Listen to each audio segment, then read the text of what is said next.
Très belle vue sur la mosquée. Alors, les habitations carrément, venez voir, les habitations donc semi-troglodytiques là ça a été bouché, ça a été fermé. Regardez bien donc, les strates juridiques sont nettement claires là. Voilà, c'est comme ça donc on creusait justement des pièces en enfilade l'une derrière l'autre et ça servait donc d'habitation. Certains aussi servi de bergerie pour justement les habitants du village. Voilà, on va essayer donc de voir donc cette vue magnifique là. Alors, qui surplombe la plaine, voilà, et de lever au village, elle est plus en bas, voilà.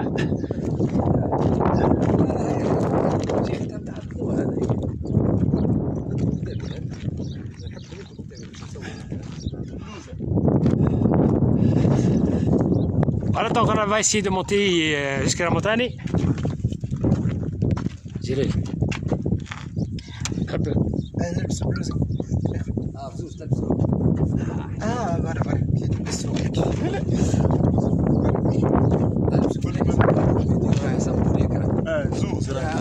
تقوي الفيديو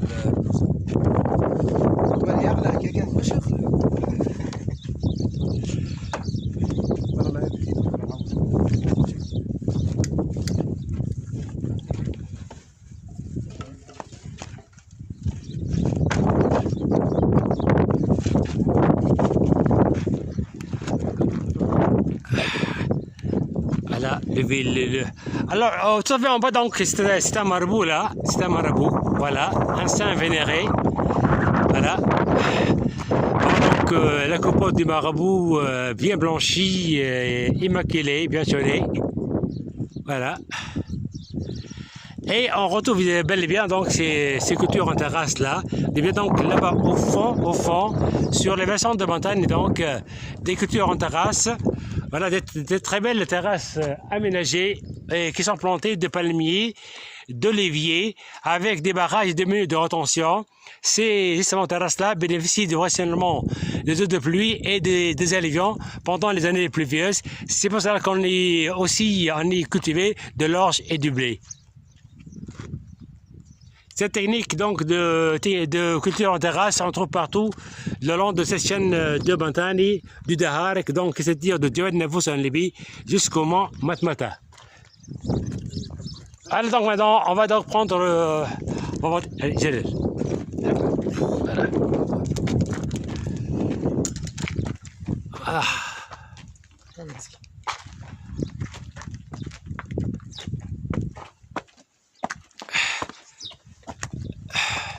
Pendant que ce sorte d'escalier donc a été mis en place pour faciliter seulement l'accès en haut du village, mais à l'origine il n'y avait pas donc cet escalier là, mais il a été donc aménagé pour les visiteurs là pour leur faciliter justement la montée jusqu'en haut du village, jusqu'à la mosquée et jusqu'aux enceintes d'habitation excavées dans la parole de la montagne et jusqu'au grenier que l'on voit tout à fait au sommet.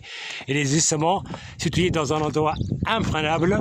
Et puis, la chose qu'on peut constater, c'est que là, le village se confond justement avec la couleur de montagne. S'il n'y avait pas donc de mosquée, de loin, on ne peut pas donc repérer le village. Il est donc très bien intégré avec la couleur ocre de la montagne, celle de la mosquée avec sa couleur éclatante de blancheur se dégage de cet ensemble ocre. Là, on prend de la hauteur, on est facilement à 400 mètres de hauteur par rapport au niveau de la mer, évidemment. Et ça remonte aussi, hein.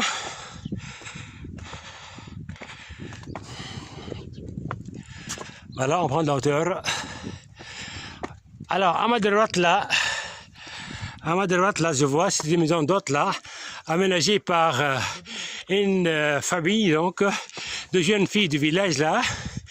Voilà, ça a permis donc de conserver le village, de le remettre en valeur, et ça permet aussi de faire travailler les gens et donc assurer des revenus aux personnes qui sont restées dans le village.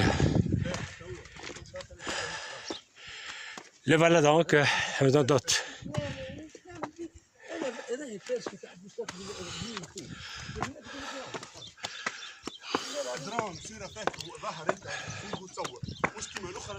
Voilà, on arrive dans une habitation.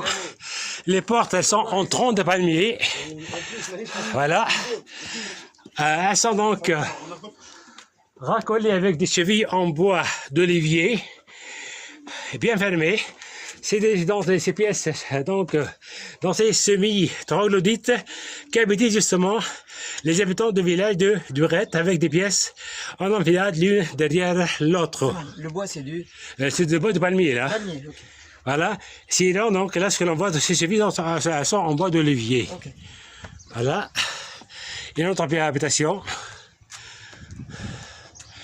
Voilà, là aussi, c'est le gîte chez Raouf. Voilà, à notre gîte, donc, il y a deux dans le village. Voilà, où là, on est complètement dépaysé. C'est vraiment agréable. Je le conseille aux gens pour venir donc se reposer, vraiment changer justement, comment dirais-je là, changer d'air, oui, et puis aussi fuir justement le stress et tout.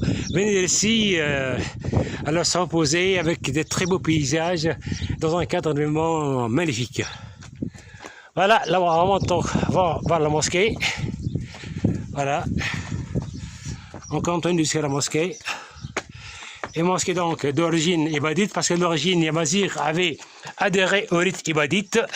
Ce n'est que, alors, très récemment que les Amazirs donc de la chaîne de montagne ont adhéré donc le rite malikite. Mais l'architecture des mosquées, elle est architecture purement donc ibadite. Elle rappelle toutes les mosquées ibadites de Djerba, de Djebel de Mafoussa ou de Oued Mezeb en Algérie. Alors, un minaret trapu, très simple.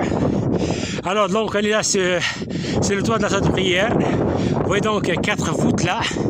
Et puis le minaret de haut duquel on va dire l'appel à la prière à la voix. Et puis, tout en fait donc au sommet des pitons se dresse le grenier, voilà, qu'on mettait à l'abri contre toute raid ou en question ennemi. Voilà.